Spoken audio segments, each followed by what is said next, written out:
and welcome to the worship service of Talbott Cumberland Presbyterian Church. Today is the first Sunday in Advent, and we begin our worship service with the traditional lighting of the first candle in our Advent wreath. Lighting candles in an Advent wreath has a lot of significance for our congregation. First of all, there's the shape of the wreath. The circular shape represents God's infinite and consistent love for us. The evergreen leaves point to God's promise of eternal life. The lighting of the candle itself calls our attention to the words of John's opening words about Christ being the light of the world. Each candle represents a unique Christian concept. For instance, the candle we light today represents Christian hope. We'll talk about this transformational Christian hope in our worship today. Thank you for joining us.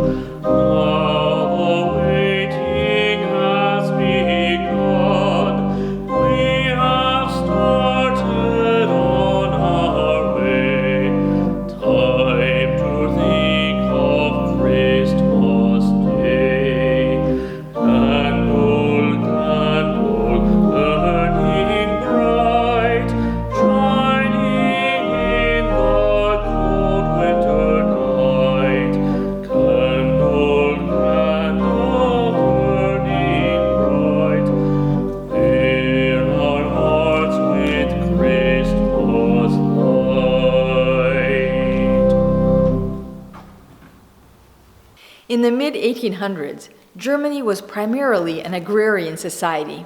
The land was controlled by a small class of wealthy elite noblemen. Most of the population was peasants, eking out a living as tenant farmers. Cities like Hamburg, Germany had more wealth, but they also had large groups of people in poverty. Children, especially orphans, would run in the streets, encountering all types of challenges.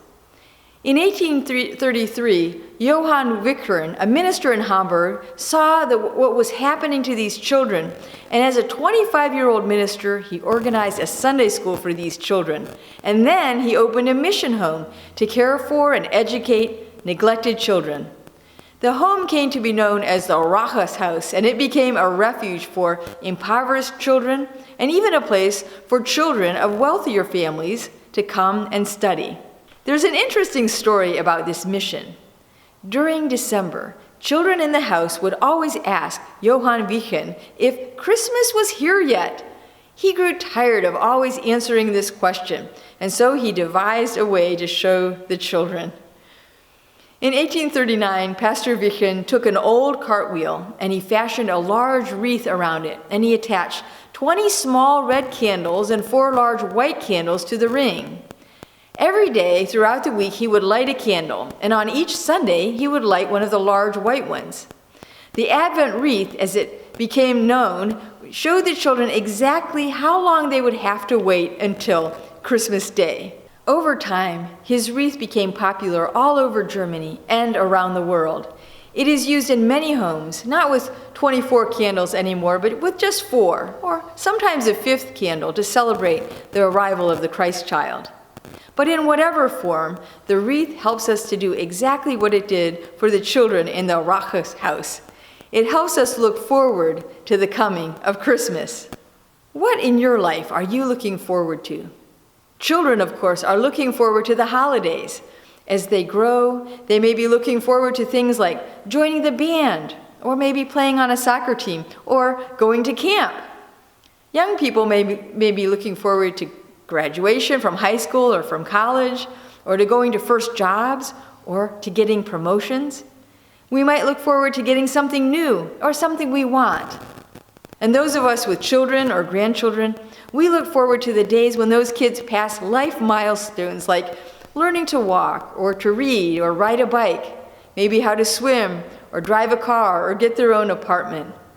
Aside from that, what are you looking forward to? If you're like me and many other folks, you joined your family over the internet this Thanksgiving. We look forward to the return of big family gatherings where you can hug the people that you love. We hope for the day when we can talk with each other without masks. We hope that before long we'll be able to do things in public without worrying about whether or not we'll get sick, or about whether or not we'll endanger anyone else in case we're carrying the virus. We look forward to normal days. As we endure this season, sometimes it's a hard question to answer. This question, what are we looking forward to? It's hard to have hope. It seems to be more difficult to be optimistic that things will change for the better. In time, some communities may return to a new normal, but it's clear that life won't be going back to the way it was for quite some time. These are challenging times to be an optimist. It seems that we're perpetually waiting for better days. Today, we begin the season of Advent and light the first Advent candle. Each candle has traditionally represented a Christian ideal like peace, joy, or love. Today's candle represents hope. We are like Christians throughout the ages. We hope even as we wait in a season of waiting. We're waiting for the pandemic to end, we're waiting for Christmas Day, and overarchingly we wait for Jesus to return and set right all the problems and chaos of our world. Waiting is a big theme in the Bible. The Bible has a lot to say about waiting and about having hope. In the Bible, people do a lot of waiting. Yet, it's not about waiting for circumstances to change, but about waiting for God, for God's voice, God's calling, God's deliverance. The Bible story invites us into a different way of seeing human history. It teaches us to wait with hope. These are some images of our Christmases from the past, opening presents and celebrating the holidays when our daughters were small children. Do you remember as a child waiting for Christmas Day? It began with hauling the dusty cardboard boxes from the attic. These boxes were packed with ornaments and lights and decorations. Then there were the class parties, the cantatas, the concerts, the special candies and cookies, and the Christmas cards displayed on shelves and mantels. And in time, the fragrant tree gracing the living room, and you could lie underneath it at night and squint your eyes and feel like you were somehow transported to this magical place. Waiting can have a sense of tension and excitement about it. You look forward to the big day with anxious anticipation. Sometimes you felt like you might just burst with happiness. The Hebrews had a word for this kind of anxious and hopeful anticipation. The word is kavah, and it related to the Hebrew word kav, which meant cord. When you pull a cord tight, you create a sense of tension until there is a release. Kavah is the tension and expectation that you feel when you wait in line for a roller coaster ride. It's the excitement that you feel as you wait backstage for your performance in a show, or the energy in the locker room that you feel before the start of a big game. Isaiah depicts God as a farmer who plants for vines and kavahs, or waits with eager anticipation for good grapes. Another Hebrew word for hope is yakal, which simply means to wait for. It's patiently waiting. Yakal is the waiting room in life, just like sitting there with patience. It's like the story of Noah. Noah had to yakal, to wait patiently for weeks as the flood waters receded. That kind of waiting can be hard, especially when we don't know how it will turn out. In the biblical story, David certainly experienced persecution and great periods of uncertainty. King Saul, jealous of David's popularity, chased him all over the countryside, trying to kill him. David fled over the mountains and through the valleys, hiding in caves or wherever he could find a spot. He knew that he was anointed and he was destined to be king, but his life was upside down. He fled for his life. In the Psalms, David meditates. He ponders on how in times of great uncertainty, in times of instability and stress, the only source of hope and rest is God. Psalm 62 says, "My soul waits patiently in silence for God only. From him is my salvation. He only is my rock and my salvation, my stronghold. I shall not be greatly shaken." David tells about how vulnerable he feels. How long will you assail a man that you may murder him, all of you, like a leaning wall, like a tottering fence? And he complains how things just seem so unfair. In verse 4, he says, they have counseled only to thrust him down from his high position. They delight in falsehood. They bless with their mouth, but inwardly they curse. Whatever opposition he faced, whatever plots were planned against him, David recognized that they were only temporary. He recognized that God was stable and permanent like an unshakable rock. David could rely on God being steadfast. Sometimes it takes a time of patient waiting. In David's life, he chose to simply wait on God, and at last he prevailed, and he was anointed king. For a while, it seemed that everything would go smoothly with the Hebrew people. At the end of David's reign, Solomon, the son that he had had with Bathsheba, was anointed as king. You remember Solomon. He used that vast wealth that David had accumulated to build a temple to Yahweh. Solomon was a great king. He was known for his wisdom. He had wealth and power greater than David or Saul before him. But he was also a king who sinned. He was idolatrous, worshiping other gods. He married foreign women and was influenced by them, worshiping and building shrines to the Moabite and Ammonite gods. He ultimately turned away from the worship of Yahweh. His offenses led him to have the kingdom be torn in two during the reign of his grandson Rehoboam. And here's where it gets rough again for the Hebrew people. When the kingdoms fell to other nations, the people were persecuted, and they lived through tragedy and losses, many wars, and the toll that it takes on communities and families. They were exiled from the promised land. Many were captured as slaves, and they suffered from diseases and pandemics. Like David before them, they found themselves in the waiting room of life, waiting for God to help them. They waited and hoped. God spoke through the words of the prophets. In the most difficult of the times, the prophets warned that things wouldn't get better, but they'd get worse, and so they waited. The Advent candle of hope is often associated with the prophet Isaiah and his words of hope. These are words that came at a time that demands patient waiting. In Isaiah 8, the prophet Isaiah says, "At this moment, the Lord is hiding his face from Israel, so I will wait for him." The only hope for Isaiah was for God. This theme is repeated throughout the Psalms where people are waiting, but they're waiting for God. Psalm 130 says, "I wait for the Lord, and let Israel wait for the Lord, because he is loyal and will redeem Israel from its sins."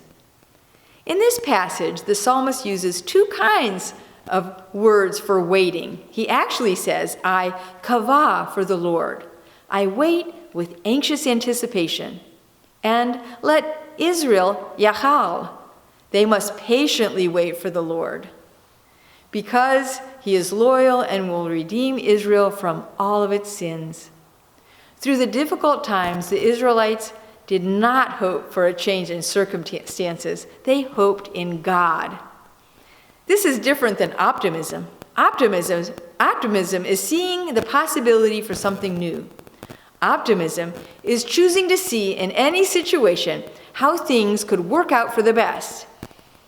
We may be optimistic because we can see ourselves making an A+ on a paper, or we can envision that we might win a race or receive a promotion that we've been wanting. But biblical hope isn't based on circumstances, how things could work out better. In fact, biblical prophets often recognize that there's no evidence that things will get any better, but they choose hope anyway. Like the prophet Hosea, who lived in a very difficult time when the Israelites were being persecuted. He said God could turn this valley of trouble into a door of hope. Like when the children of Israel were trapped on the shores of the Red Sea with the mighty Egyptian army about to attack, they had only hope. No evidence that things would turn out okay, but God opened the waters and made a way. God surprised the people with redemption in this Exodus, and God could do it again. And so the Israelites hope. God's past faithfulness in the past motivates and our hopes for the future. So just as you look back on God's character in the past, you can trust in the future that there is hope. Hope is found in the faithfulness of God. Psalm 39 says, "And now, O Lord, what do I wait for? My hope is in you. You are my Yachel, the reason for my patient waiting in spite of difficult circumstances." Johann Wiechern was the founder of the Rakungshaus and the creator of the Advent wreath. In the face of poverty, division, and inequity of 19th century Germany, he waited and worked for good. He started a series of hostels across the country where weary travelers could find refuge, free from gambling and alcohol, in a safe and warm place. He encouraged Christians to volunteer to help the poor, the outcast, and the imprisoned. In the wake of the division and polarization following the German Revolution of 1848, he talked about healing class and political divides.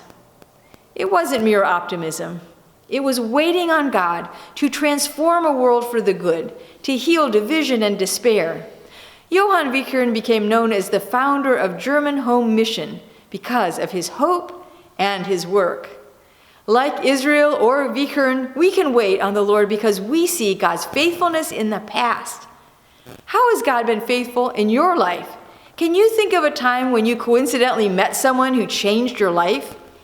They may have provided a key to a new direction for your life, or may have turned out to become your best friend, or maybe even your spouse.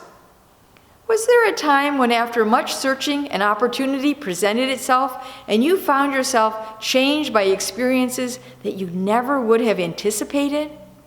Or, through a difficult time, just the right person or string of events occurred in your life that moved you from a place of despair to a place of healing.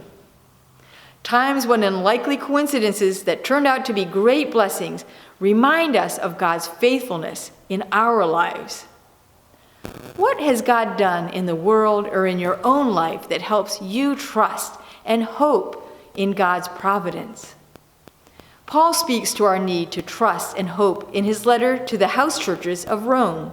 He writes in chapter 8, "I consider that our present sufferings are not worth comparing with the glory that will be revealed in us. For the creation waits in eager expectation for the children of God to be revealed.